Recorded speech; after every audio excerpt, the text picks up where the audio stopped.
Assalamualaikum dan salam sejahtera. Pada hari ini saya bersama rakan-rakan akan membentangkan tajuk bentuk muka bumi fluvial. Kumpulan kami terdiri daripada 5 orang ahli termasuk saya sendiri iaitu Nur Syazman Najwa binti Azmi, nombor matrik 150880. Nur Sahira Izzati binti Muhammad Rushdi 151831. Nur Syafiqah binti Azman 150474. Nur Syafiqah binti Muhammad Syukri 151754 dan Nur Syamimi binti Muhammad Omar 151473. Saya akan bermula dengan pengenalan. Secara ringkasnya, sungai terbahagi kepada 3 bahagian iaitu peringkat hulu, hilir dan peringkat tengah.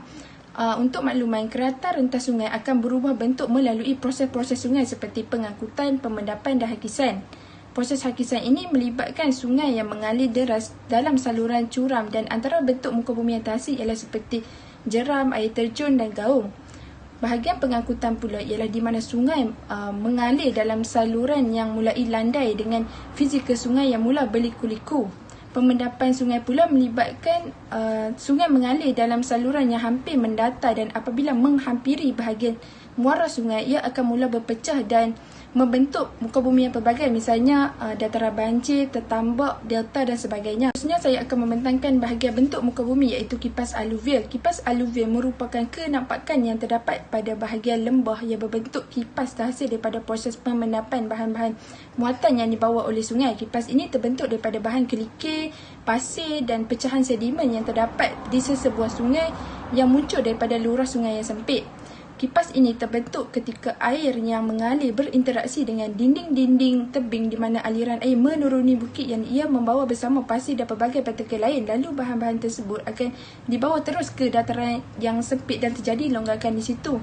Dan ia akan menghasilkan filter seperti kipas yang berbentuk segitiga. Setakat ini sahaja daripada saya. Terima kasih. Terima kasih saudari pembentang. Assalamualaikum warahmatullahi wabarakatuh dan salam sejahtera. Saya Nur Sahira Izzati binti Muhammad Rushdi, pemegang kad matrik 151831, akan meneruskan pembentangan ini dengan bentuk muka bumi yang seterusnya, iaitu sungai berliku. Likuan sungai ataupun sungai berliku terbentuk disebabkan oleh 2 proses, iaitu proses hakisan dan proses pemendapan. Likuan merupakan salah satu ciri sungai yang membawa pelbagai saiz muatan sedimen. Sungai akan mula berliku pada bahagian tengah sungai. Setiap likuan sungai mempunyai tebing cengkung dan tebing cembung. Hakisan berlaku di tebing cengkung sungai manakala pemendapan berlaku di tebing cembung sungai. Keadaan ini akan menyebabkan tebing cengkung menjadi dalam manakala tebing cembung menjadi cetek.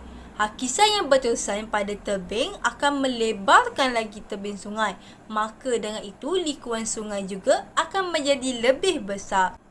Bagaimanakah pergerakan likuan sungai dapat membentuk tasik ladam? Aliran air yang mengalir secara berliku-liku di hilir sungai akan menyebabkan proses pemendapan dan hakisan berlaku secara aktif. Proses hakisan dan pemendapan yang berlaku secara berterusan akan mengakibatkan likuan sungai terpisah daripada alur sungai. Likuan tersebut dipanggil sebagai likuan terpenggal. Bahagian terpenggal tersebut akan membentuk tasik ladam. Pada saya serahkan pembentangan ini kepada pembentang seterusnya. Terima kasih diucapkan kepada saudari Izzati. Assalamualaikum dan salam sejahtera. Saya Nur Syafiqah binti Azman, nombor matrik 150474. Baiklah, saya akan menyambung pembentangan ini dengan menerangkan salah satu bentuk muka bumi iaitu dataran banjir. Dataran banjir merupakan sebuah tanah di kawasan sungai yang terbentuk kerana proses sedimentasi atau proses pemendapan tanah yang dibawa oleh banjir. Dataran banjir juga dikenali sebagai mendapan lana, kelodak dan pasir yang terdapat di sepanjang tebing pada alur muara sungai. Aliran air di sungai secara semula jadi mengandungi bahan-bahan lain seperti lumpur, pasir dan kerikil. Kedudukan lumpur, pasir dan kerikil secara amnya berada di bahagian bawah aliran air kerana objek-objek ini mempunyai jisim yang lebih berat daripada air. Kerana tidak ada air yang membawa bahan itu kembali ke aliran utama sungai, bahan itu kemudiannya mengalami proses pemendapan. Selepas bahan tersebut mengalami proses pemendapan dan menjadi pepejal, kawasan yang pada asalnya kosong kemudiannya telah bertukar menjadi dataran atau permukaan tanah. Salah satu faktor yang menyebabkan berlakunya dataran banjir ialah bentuk alur. Bentuk alur yang lurus menyebabkan air sungai dapat mengalir dengan deras dan tidak menggalakkan proses pemendapan.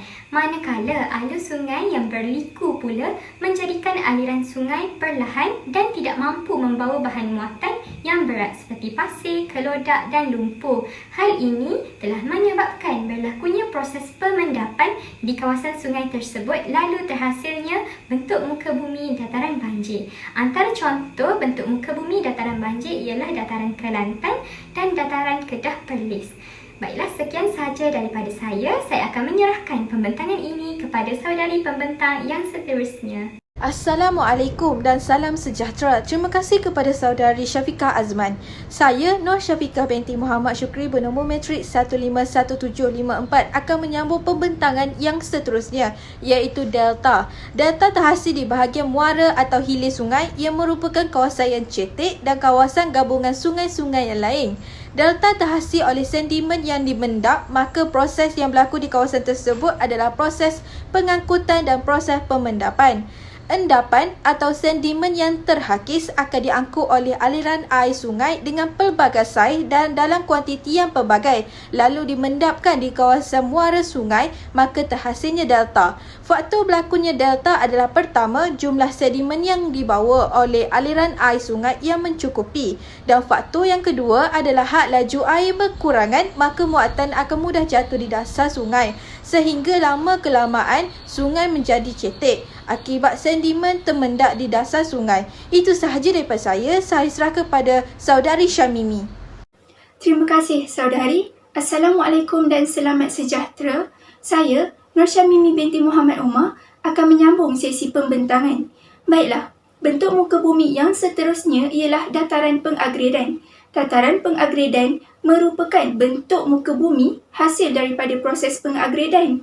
Proses ini merujuk kepada proses penambahan permukaan bumi melalui pemendapan bahan fluvial, sama ada bahan organik atau bukan organik, seperti sedimen banjir dan endapan glasier. Pemendapan ini berlaku di kawasan yang lebih rendah dan kebiasaannya melibatkan pemendapan sedimen di bahagian dasar sungai atau permukaan darat.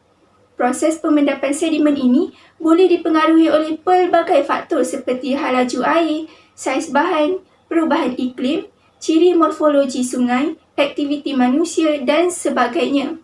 Proses ini akan menjadikan dasar sungai atau permukaan darat itu tadi menjadi semakin tinggi atau lebar dan seterusnya membentuk dataran pengagredan.